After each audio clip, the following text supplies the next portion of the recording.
there's a spot in that facility, but if you were to walk into it, it looks like a big warehousing area. But the intention of that piece of that building is that industries can bring in equipment that may be coming into the area, and we can train their students or their workers up on it before the piece of equipment ever even makes it to the machine. So when the machine goes in, the students are ready and everything runs like a hand in a glove. Hello, everybody. Welcome to the Beaumont Beat video podcast, where we move with the heartbeat of the city. I'm your host, Tracy Kennick. If you've driven south on MLK during the last year, then you've probably seen a huge building going up on the campus of Lamar Institute of Technology. This cutting-edge workforce and allied health training center is designed to equip students with the skills and hands-on experience they need for high-demand careers in healthcare and skilled trades. From state-of-the-art labs to expert instructors, the center is setting a new standard in workforce development for our region. Today, we're going to be talking with the president of LIT, Dr. Sid Valentine, and he's going to let us know everything about the school, the role it has in Beaumont's economy, how this new hub is empowering the next generation of professionals, and a lot more. But before we get to all that, we have one announcement for you. We want to remind you that we have a general election coming up in May to elect Beaumont's mayor and city council members. The last day to register to vote is April 22nd, and the election day is May 3rd.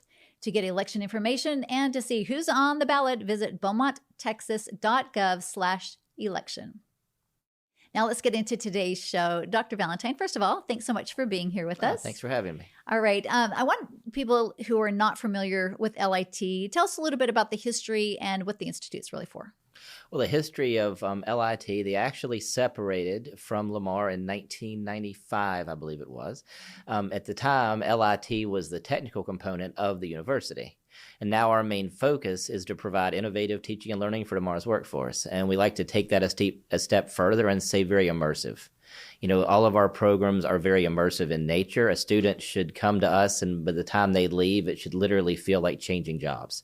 It should be that immersed when they're in their educational process. Most of our students, they go out and do very highly technical things in the industry here in the area. And we also have a workforce component that upskills them later on so they have continuous learning throughout their lifetime. And you're doing well. I hear you have record enrollment this year. We do. As last fall, we had 6,380 students, and we're going to surpass that this year. This spring alone, we're up 11.5% as of this morning. Fantastic. Tell us about the role, the overall growth. How does it help our economy here locally? Well, if you look at the types of programs that LIT does, we allow students to get into the workforce very, very quickly. You know, that's not to take anything away from the university, but we have programs for students that can prepare them in months, in weeks, maybe a year, maybe two, so that they can start giving back to the community in the form of tax dollars, earnings, things like that very quickly.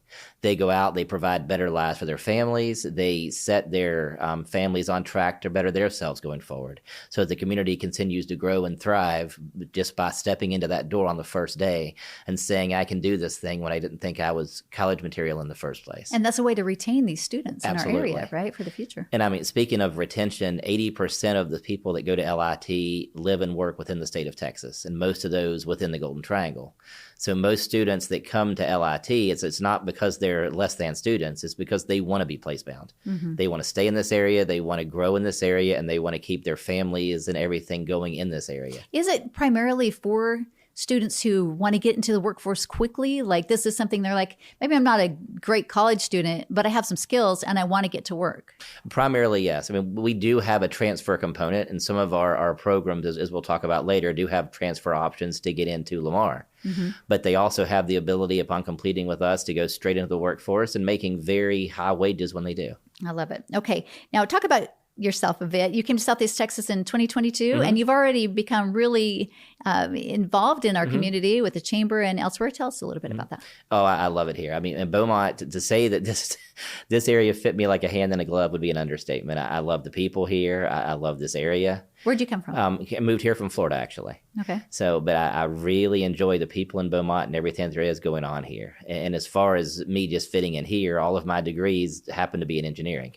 So with all the manufacturing and the technology going on, it just fits well. I've been on the Beaumont Chamber for roughly 2 years, and that group is is probably a hub of economic development in this area. And just to be at that table with all those fine ladies and gentlemen that represent all of the businesses and things in this area, it's good to see it all and how LIT can contribute to that. Are you excited about the prospect of new development here in Beaumont? Oh, Talk absolutely. Of hotels, things like that? Oh, as we were talking to one of the hotel developers earlier, there's some things that we may be able to partner with through the college with that new hotel development that could bring some things into this downtown area, which we would also be very interested in. Love it. Okay. Well, in just a moment, we're going to talk about a new building that recently opened on LIT's campus and those who will benefit most from that. But first, another announcement for you. We want your opinion. Don't forget to vote for Beaumont's new tagline. Now, a tagline is meant to help set the tone for how others view our city. And it's a way to highlight what makes our city so unique. The new tagline will represent us for years to come, so be sure to let your voice be heard and tell us what you want other people to say about our city. Go to beaumonttexas.gov/tagline to vote for your very favorite. And as always, don't forget you can stream this show and past episodes of the Beaumont Beat on multiple platforms, including Facebook, YouTube, and Spotify. Subscribe to our channel, like this episode, and share it with others so they too can enjoy it. And we're always looking for new topics, so be sure to drop us a comment and let us know what you would like to see in a future podcast. And now back to our conversation with LIT President Dr. Sid Valentine. I want you to talk a little bit about the new Workforce and Allied Health Training Center. It opened just a few months ago, right? It fully opened in January of this year. We did our ribbon cutting last fall. That's where we have our nursing program, our farm tech program, and a huge workforce component in that building. And again, there's a spot in that facility that if you were to walk into it, it looks like a big warehousing area.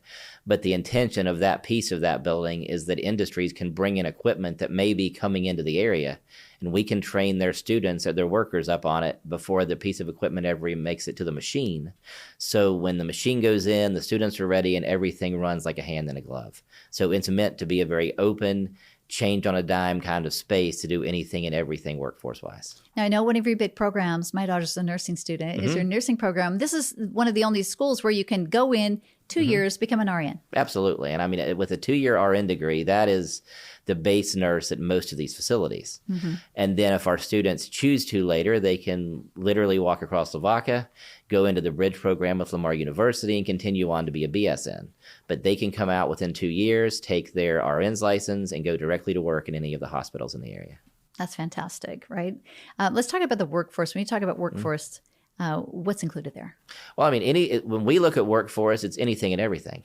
We do a lot with these plants. We do a lot with local businesses and industries. I mean, I hate to say it this way, anything from Excel all the way up through CNC programming. When you look at workforce programming in 2-year colleges, the expectation is that a business comes in and says, this is what we need, and we create it on a dime. And we create the training that you need when you need it and deliver it to your people either on site or in our new facility. I mean, that's a win-win for these industries that need particular training, as well as for the students who need a job. Absolutely. That's ideal. Yeah, I mean, because then they become lifelong learners. When you take your initial job out of college, you have a certain set of skills. And as you go into expanding those opportunities, it allows you to keep that job, enrich your opportunities in that job, or maybe move on to another job because you continue to grow and learn throughout your lifetime. And as technology continues to change constantly, we're always there to help upskill you and prepare you for the next generation of technology coming along. I love it. And I love that we're hiring local because of that, right? Because we are now trained to do those jobs that they might have to outsource or go somewhere else to find those Absolutely. employees. We have, on any given day, we have between an 89 and 90% placement rate upon graduation from the college, which is huge. Most colleges have anywhere between 65 and 70. So our students are highly sought after when they come out. Is there an opportunity for the public to check out what you're doing there? Oh, absolutely. As I tell people, I love to show that building off. So if people come on campus, you'll half the time hear me referring to myself as a tour guide. And I walk them to the campus, walk them to the facilities. Any of our people will gladly do that. And we would love for people to come and see what we have going on campus or in that facility. What would you tell people about higher education and why it's so critical, especially for our area? Well, it's funny you say that. I used to give a speech at graduation all the time, and we would give it to our incoming freshmen, that we would look out across the seats and you point out the empty seats, which always makes me look like I'm crazy. And I said, what do these empty seats represent? Those empty seats represent people who didn't choose to change their life that day. I said, all of you guys that are sitting here, You chose to make a conscious decision through higher education to change someone's life, and it's not yours. It'll be the next generation, the next generation, the person that's looking at you saying you did it, so I can do it. And I was that springboard that got our family or our friends or whatever up to the next step. And through higher education, I mean, it sounds cliche, but you literally can be anything you want to be if you want to put the time in. And by stepping into LIT on that first day, you've made that first step to allow us to help you get wherever you want to be. And sometimes it's just taking that first step. Absolutely. Right? Because that can be scary, or the unknown, and you don't know, can I really make it? And what do I want to do? But you got to step in the doors before you ever You've got to step in the doors. And again, we have a very inclusive college. Like I say, it's not uncommon to see me roaming around, to see Miss Hannah roaming around. So it's not, the big building or the little buildings. We are all just one big family on campus. So if someone can just make themselves come to campus, I think they'll find it suits them, and that we are a very welcoming institution. Yeah, and maybe they wouldn't dare step foot on a large university campus, but it fits them well. And some people aren't quite ready for that yet. Yeah. Okay, let's talk about the future of LIT. I know you have a new building going up across from MLK. What's that going to be used for? That's going to be our Advanced Technology Center. We have our engineering tech programs will be going on in there. We have our plumbing program in there. We have our residential electrical wiring going on in there. That entire side of campus is more of a trades and crafts and this sort of thing across the street on MLK. And if you were to walk in that building, literally the wallpaper, the murals on the walls are electrical diagrams and mechanical diagrams. They look like drafting prints. If you look Which up would into mean nothing to me. Right? If you look up into the ceilings, you will see all the wiring, all the piping. It seems odd for a building, but that turns that building into an immersive lab in and of itself. Wow. So as you're walking in a hallway and you're thinking about the classes you were in, you're seeing diagrams on the walls that you would have just seen in class 5 minutes earlier. That's as you incredible. walk into the big shops, you look up into the ceilings, there's no drop ceiling or anything.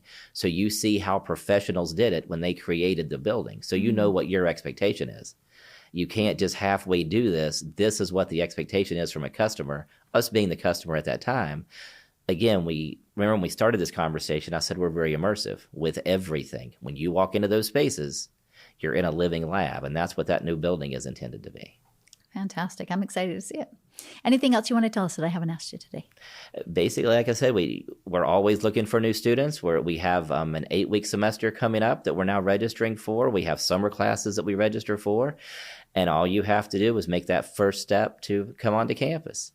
And, people might think I'm crazy saying this, but my building is on the second floor of Beeson.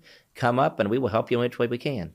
I'll walk you around. I'll tour you through that facility and make you feel as home as much as we possibly can. But just being the compressed campus that we are, I think if people came, they would find they belong very quickly. Dr. Sid Valentine, thank you so much for joining me today and for all you're doing to further education here in Southeast Texas. I appreciate that so much. And we do have one last announcement before we go today. Want to brush up on your computer skills, learn a new language, or write a book? Well, the Beaumont Public Library System has got you covered there. There are a variety of classes held each month, including several classes for children, from making crafts to sensory learning.